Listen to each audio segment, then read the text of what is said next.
The Tragedy of the Korosko by Sir Arthur Conan Doyle. Chapter 1. The public may possibly wonder why it is that they have never heard in the papers of the fate of the passengers of the Korosko. In these days of universal press agencies responsive to the slightest stimulus, it may well seem incredible that an international incident of such importance should remain so long unchronicled. Suffice it that there were very valid reasons, both of a personal and of a political nature, for holding it back. The facts were well known to a good number of people at the time, and some version of them did actually appear in a provincial paper, but was generally discredited.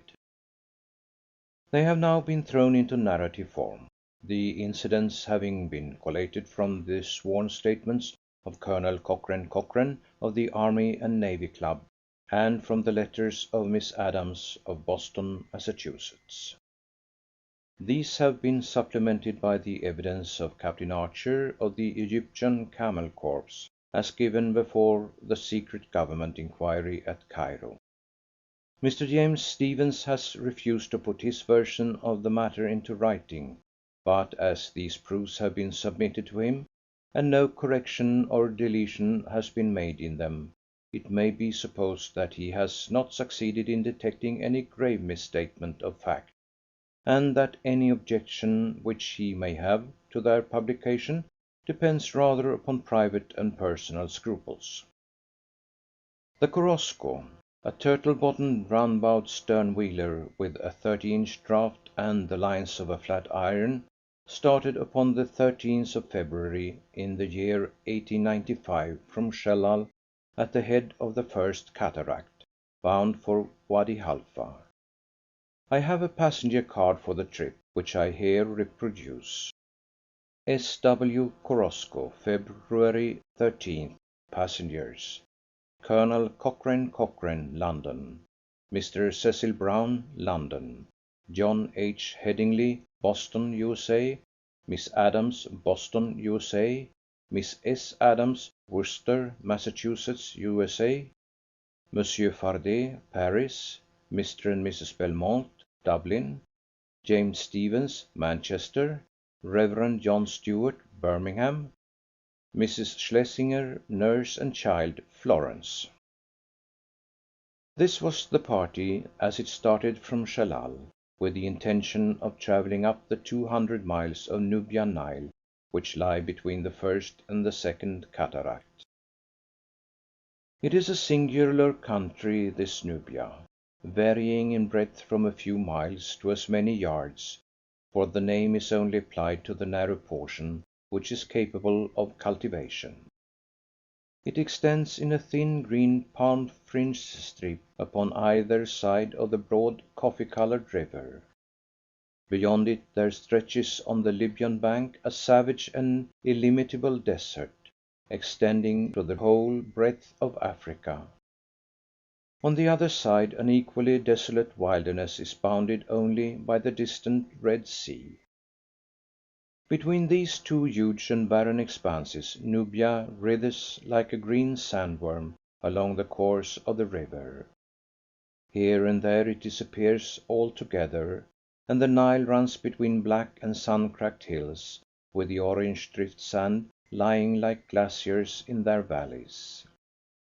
Everywhere one sees traces of vanished races and submerged civilizations. Grotesque graves dot the hills, or stand up against the skyline, pyramidal graves, tumulus graves, rock graves, everywhere graves. And occasionally, as the boat rounds a rocky point, one sees a deserted city up above, houses, walls, battlements, with the sun shining through the empty window squares. Sometimes you learn that it has been Roman, sometimes Egyptian. Sometimes all record of its name and origin has been absolutely lost.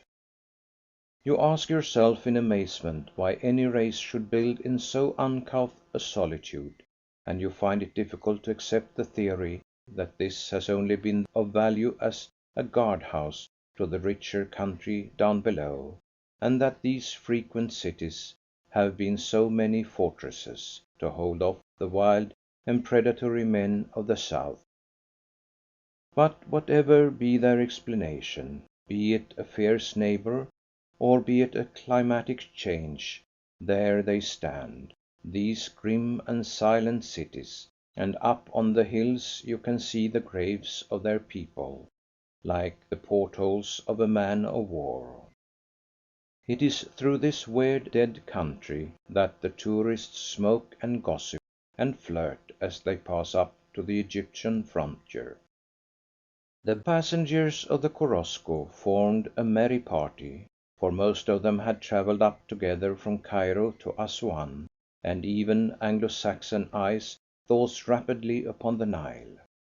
They were fortunate in being without the single disagreeable person who, in these small boats, is sufficient to mar the enjoyment of the whole party. On a vessel which is little more than a large steam launch, the bore, the cynic, or the grumbler holds the company at his mercy. But the Korosko was free from anything of the kind. Colonel Cochrane was one of those officers whom the British government, acting upon a large system of averages, declares at a certain age to be incapable of further service, and who demonstrate the worth of such a system by spending their declining years in exploring Morocco, or shooting lions in Somaliland. He was a dark, straight, aquiline man, with a courteously deferential manner, but a steady, questioning eye, very neat in his dress and precise in his habits, a gentleman to the tips of his trim finger-nails. In his Anglo-Saxon dislike to effusiveness he had cultivated a self-contained manner which was apt at first acquaintance to be repellent, and he seemed to those who really knew him to be at some pains to conceal the kind heart and human emotions which influenced his actions. It was respect rather than affection which he inspired among his fellow travellers, for they felt, like all who had ever met him, that he was a man with whom acquaintance was unlikely to ripen into a friendship, though a friendship, when once attained, would be an unchanging and inseparable part of himself. He wore a grizzled military moustache, but his hair was singularly black for a man of his years. He made no allusion in his conversation to the numerous campaigns in which he had distinguished himself, and the reason usually given for his reticence was that they dated back to such early Victorian days that he had to sacrifice his military glory at the shrine of his perennial youth. Mr. Cecil Brown, to take the name in the chance order in which they appear upon the passenger list, was a young diplomatist from a continental embassy, a man slightly tainted with the Oxford manner, and erring upon the side of unnatural and inhuman refinement, but full of interesting talk and cultured thought. He had a sad, handsome face, a small wax-tipped moustache, a low voice, and a listless manner, which was relieved by a charming habit of suddenly lightening up into a rapid smile and gleam when anything caught his fancy. An acquired cynicism was eternally crushing and overlying his natural youthful enthusiasms, and he ignored what was obvious while expressing keen appreciation for what seemed to the average man to be either trivial or unhealthy. He chose Walter Pater for his travelling author, and sat all day, reserved but affable, under the awning, with his novel and his sketch book upon a camp stool beside him. His personal dignity prevented him from making advances to others, but if they chose to address him they found a courteous and amiable companion. The Americans formed a group by themselves. John H. Headingley was a New Englander, a graduate of Harvard, who was completing his education by a tour round the world. He stood for the best type of young American, quick, observant, serious, eager for knowledge, and fairly free from prejudice. with a fine balance of unsectarian but earnest religious feeling which held him steady amid all the sudden gusts of youth. He had less of the appearance and more of the reality of culture than the young Oxford diplomatist, for he had keener emotions, though less exact knowledge.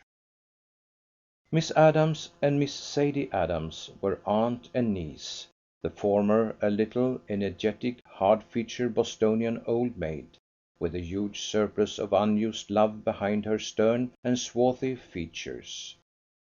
She had never been from home before, and she was now busy upon the self-imposed task of bringing the East up to the standard of Massachusetts. She had hardly landed in Egypt before she realized that the country needed putting to rights, and since the conviction struck her she had been very fully occupied. The saddle-galled donkeys, the starved pariah dogs, the flies round the eyes of the babies, the naked children, the importunate beggars, the ragged, untidy women, they were all challenges to her conscience, and she plunged in bravely at her work of reformation.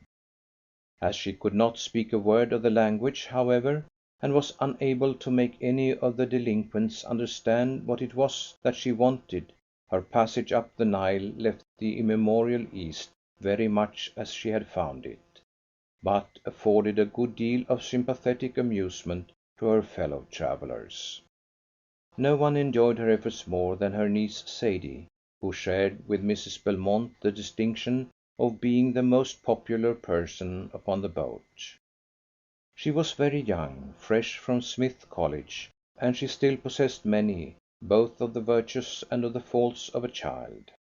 She had the frankness, the trusting confidence, the innocent straightforwardness, the high spirits, and also the loquacity and the want of reverence. But even her faults caused amusement, and if she had preserved many of the characteristics of a clever child, she was none the less a tall and handsome woman, who looked older than her years on account of that low curve of the hair over the ears, and that fullness of bodice and skirt which Mr. Gibson has either initiated or imitated. The whisk of those skirts and the frank incisive voice and pleasant catching laugh were familiar and welcome sounds on board of the Korosko. Even the rigid colonel softened into geniality, and the Oxford-bred diplomatist forgot to be unnatural with Miss Sadie Adams as a companion. The other passengers may be dismissed more briefly. Some were interesting, some neutral, and all amiable. Monsieur Fardet was a good-natured but argumentative Frenchman, who held the most decided views as to the deep machinations of Great Britain, and the illegality of her position in Egypt.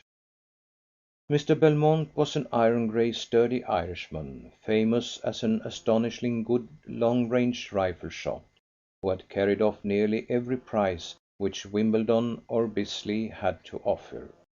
With him was his wife, a very charming and refined woman, full of the pleasant playfulness of her country. Mrs. Schlesinger was a middle-aged widow, quiet and soothing, with her thoughts all taken up by her 6-year-old child, as a mother's thoughts are likely to be in a boat which has an open rail for a bulwark. The Reverend John Stuart was a nonconformist minister from Birmingham, either a Presbyterian or a Congregationalist, a man of immense stoutness, slow and torpid in his ways, but blessed with a considerable fund of homely humour, which made him, I am told, a very favourite preacher, and an effective speaker from advanced radical platforms. Finally, there was Mr. James Stevens, a Manchester solicitor, junior partner of Hickson, Ward and Stevens, who was travelling to shake off the effects of an attack of influenza. Stevens was a man who, in the course of 30 years, had worked himself up from cleaning the firm's windows to managing its business. For most of that long time he had been absolutely immersed in dry, technical work, living with the one idea of satisfying old clients and attracting new ones, until his mind and soul had become as formal and precise as the laws which he expounded. A fine and sensitive nature was in danger of being as warped as a busy city man's is liable to become. His work had become an ingrained habit, and being a bachelor, he had hardly an interest in life to draw him away from it, so that his soul was being gradually bricked up like the body of a mediaeval nun. But at last there came this kindly illness, and nature hustled James Stephens out of his groove, and sent him into the broad world, far away from roaring Manchester and his shelves full of calfskin authorities. At first he resented it deeply. Everything seemed trivial to him compared to his own petty routine. But gradually his eyes were opened, and he began dimly to see that it was his work which was trivial when compared to this wonderful, varied, inexplicable world of which he was so ignorant. Vaguely he realized that the interruption to his career might be more important than the career itself. All sorts of new interests took possession of him, and the middle-aged lawyer developed an afterglow of that youth which had been wasted among his books. His character was too formed to admit of his being anything but dry and precise in his ways, and a trifle pedantic in his mode of speech. But he read and thought and observed, scoring his Baedeker with underlinings and annotations, as he had once done his Prideaux's commentaries. He had travelled up from Cairo with a party, and had contracted a friendship with Miss Adams and her niece. The young American girl, with her chatter, her audacity, and her constant flow of high spirits, amused and interested him, and she in turn felt a mixture of respect and of pity for his knowledge and his limitations. So they became good friends, and people smiled to see his clouded face and her sunny one bending over the same guide book. The little Korosko puffed and spluttered her way up the river, kicking up the white water behind her, and making more noise and fuss over her 5 knots an hour than an Atlantic liner on a record voyage. On deck under the thick awning sat her little family of passengers, and every few hours she eased down and sidled up to the bank to allow them to visit one more of that innumerable succession of temples. The remains, however, grew more modern as one ascends from Cairo, and travellers who have seated themselves at Gizeh and Sakkara with the contemplation of the very oldest buildings which the hands of man have constructed, become impatient of temples which are hardly older than the Christian era. Ruins which would be gazed upon with wonder and veneration in any other country are hardly noticed in Egypt. The tourist viewed with languid interest the half Greek art of the Nubian bas reliefs. They climbed the hill of Korosko to see the sun rise over the savage eastern desert. They were moved to wonder by the great shrine of Abousir, where some old race has hollowed out a mountain as if it were a cheese. And finally, upon the evening of the 4th day of their travels, they arrived at Wady Halfa, the frontier garrison town, some few hours after they were due, on account of a small mishap in the engine room. The next morning was to be devoted to an expedition to the famous rock of Abousir, from which a great view may be obtained of the second cataract. At 8:30, as the passengers sat on deck after dinner, Mansour, the dragoman, half Copt, half Syrian, came forward, according to the nightly custom, to announce the programme for the morrow. "Ladies and gentlemen," said he, plunging boldly into the rapid but broken stream of his English, "tomorrow you will remember not to forget to rise when the gong strikes you, for to compress the journey before 12 o'clock. Having arrived at the place where the donkeys expect us, we shall ride 5 miles over the desert, passing a temple of Ammon Ra, which dates itself from the 18th dynasty, upon the way, and so reach the celebrated pulpit rock of Abousir.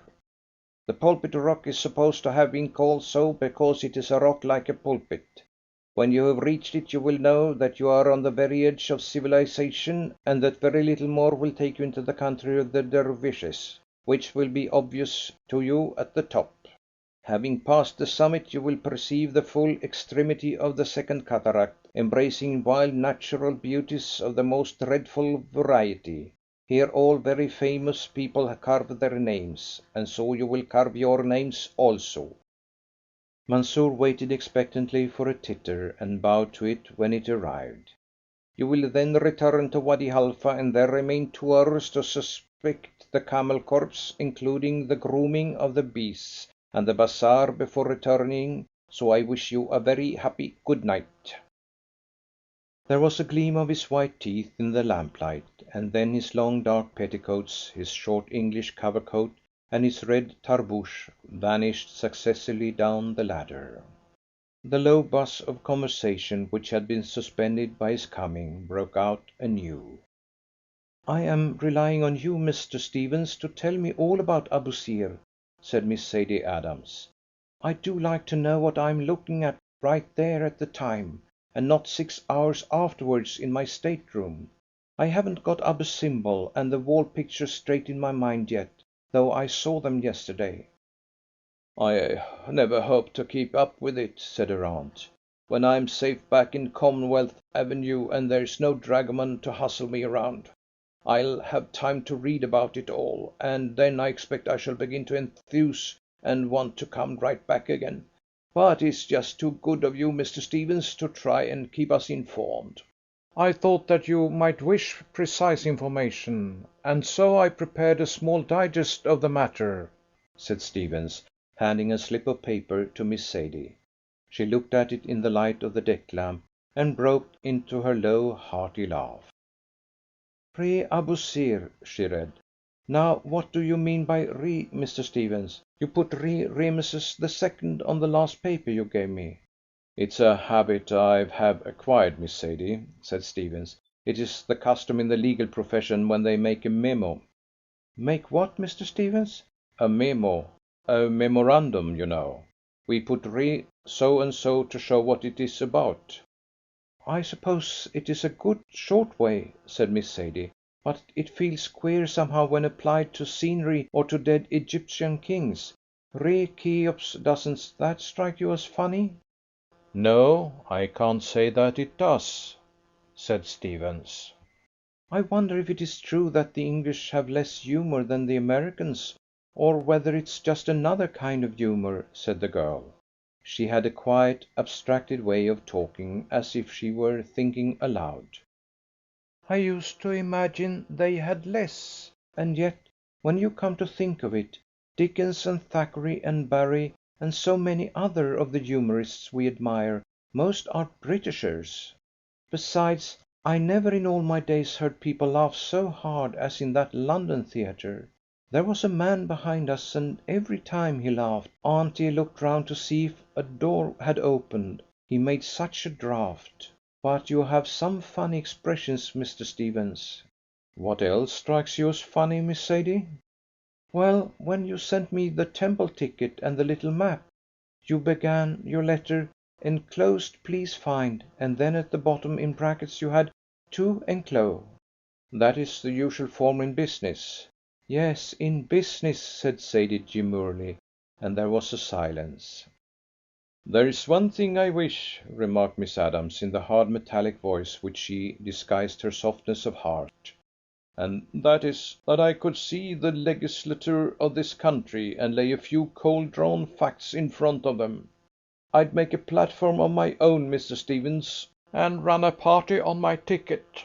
A bill for the compulsory use of eyewash would be one of my planks, and another would be for the abolition of those yashmak whale things which turn a woman into a bale of cotton goods with a pair of eyes looking out of it."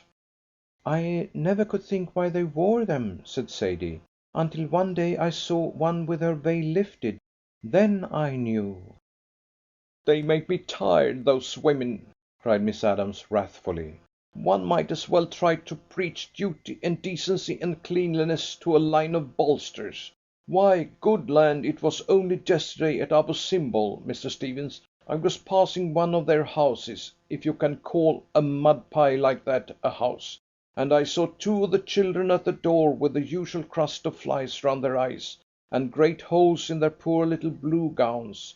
So I got off my donkey, and I turned up my sleeves, and I washed their faces well with my handkerchief, and sewed up the rents, for in this country I would as soon think of going ashore without my needle case as without my white umbrella, Mr. Stevens.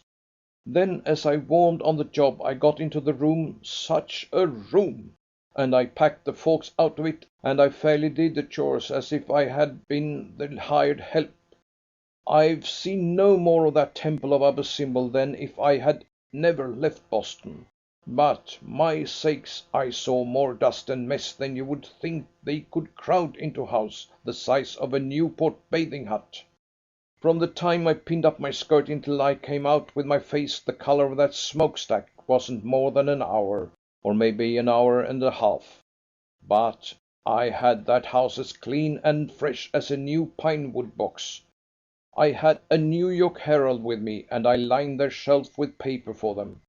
Well, Mr. Stevens, when I had done washing my hands outside, I came past the door again, and there were those two children sitting on the stoop with their eyes full of flies, and all just the same as ever, except that each had a little paper cap made out of the New York Herald upon his head. But say, Sadie, it's going on to 10 o'clock, and tomorrow an early excursion. "It's just too beautiful, this purple sky and the great silver stars," said Sadie. "Look at the silent desert and the black shadows of the hills. It's grand, but it's terrible too. And then when you think that we really are, as that dragoman said just now, on the very end of civilization, and with nothing but savagery and bloodshed down there where the Southern Cross is twinkling so prettily, why, it's like standing on the beautiful edge of a live volcano." "Shucks, Sadie, don't talk like that, child," said the older woman nervously. "It's enough to scare any one to listen to you." "Well, but don't you feel it yourself, auntie? Look at that great desert stretching away and away until it is lost in the shadows. Hear the sad whisper of the wind across it. It's just the most solemn thing that ever I saw in my life." "I'm glad we've found something that will make you solemn, my dear," said her aunt. "I've sometimes thought, sakes alive, what's that?" From somewhere amongst the hill shadows upon the other side of the river there had risen a high shrill whimpering, rising and swelling to end in a long weary wail. "It's only a jackal, Miss Adams," said Stephens. "I heard one of them when we went out to see the swings by moonlight." But the American lady had risen, and her face showed that her nerves had been ruffled. "If I had my time over again, I wouldn't have come past Aswan," said she. "I can't think what possessed me to bring you all the way up here, Sadie. Your mother will think that I am clean crazy, and I'd never dare to look her in the eye if anything went wrong with us. I've seen all I want to see of this river, and all I ask now is to be back at Cairo again." "Why, auntie?" cried the girl. "It isn't like you to be faint-hearted." "Well, I don't know how it is, Sadie, but I feel a bit unstrung, and that beast caterwauling over yonder was just more than I could put up with. There's one consolation, we are scheduled to be on our way home to morrow, after we've seen this one rock or temple or whatever it is. I'm full up of rocks and temples, Mr. Stevens. I shouldn't mope if I never saw another. Come, Sadie, good night." "Good night. Good night, Miss Adams." And the two ladies passed down to their cabins. Monsieur Fardet was chatting in a subdued voice with Headingley, the young Harvard graduate, bending forward confidentially between the whiffs of his cigarette. "Dervish is Mr. Headingley," said he, speaking excellent English, but separating his syllables as a Frenchman will. "There are no dervishes. They do not exist." "Why, I thought the woods were full of them," said the American. Monsieur Fardet glanced across to where the red core of Colonel Cochrane's cigar was glowing through the darkness. "You are an American, and you do not like the English," he whispered. "It is perfectly comprehended upon the Continent that the Americans are opposed to the English." "Well," said Headingly, with his slow, deliberate manner, "I won't say that we have not our tiffs, and there are some of our people, mostly of Irish stock, who are always mad with England. But the most of us have a kindly thought for the mother country. You see, they may be aggravating folks sometimes, but after all they are our own folk, and we can't wipe that off the slate." "Eh bien," said the Frenchman. "At least I can say to you what I could not without offence say to these others, and I repeat that there are no Dervishes. They were an invention of Lord Cromer in the year 1885. "You don't say!" cried Headingly. "It is well known in Paris, and has been exposed in La Patrie and other of our so well informed papers." "Hat, this is colossal," said Headingly. "Do you mean to tell me, Monsieur Fardet, that the siege of Khartoum and the death of Gordon and the rest of it was just one great bluff?" "I will not deny that there was an emeute, but it was local, you understand, and now long forgotten. Since then there has been profound peace in the Soudan." "But I have heard of raids, Monsieur Fardet, and I've read of battles too, when the Arabs tried to invade Egypt. It was only 2 days ago that we passed Toski, where the dragoman said there had been a fight. Is that all bluff also?" "Pah, my friend, you do not know the English. You look at them as you see them with their pipes and their contented faces, and you say, 'Now these are good simple folk, who will never hurt any one.' But all the time they are thinking and watching and planning. 'Here is Egypt weak,' they cry, 'Allons!' and down they swoop like a gull upon a crust. 'You have no right there,' says the world. 'Come out of it!' But England has already begun to tidy everything, just like the good Miss Adams when she forces her way into the house of an Arab. 'Come out!' says the world. 'Certainly,' says England. 'Just wait one little minute until I have made everything nice and proper.' So the world waits for a year or so, and then it says once again, 'Come out!' 'Just wait a little,' says England. 'There is trouble at Khartoum, and when I have set that all right, I shall be very glad to come out.' So they wait until it is all over, and then again they say, 'Come out!' 'How can I come out,' says England, 'when there are still raids and battles going on? If we were to leave, Egypt would be run over.' 'But there are no raids,' says the world. 'Oh, are there not?' says England. And then within a week, sure enough, the papers are full of some new raid of Dervishes. We are not all blind, Mr. Headingly. We understand very well how such things can be done. A few Bedouins, a little backsheesh, some blank cartridges, and behold, a raid." "Well, well," said the American, "I'm glad to know the rights of this business, for it has often puzzled me. But what does England get out of it?" "She gets the country, monsieur." "I see. You mean, for example, that there is a favourable tariff for British goods?" "No, monsieur, it is the same for all."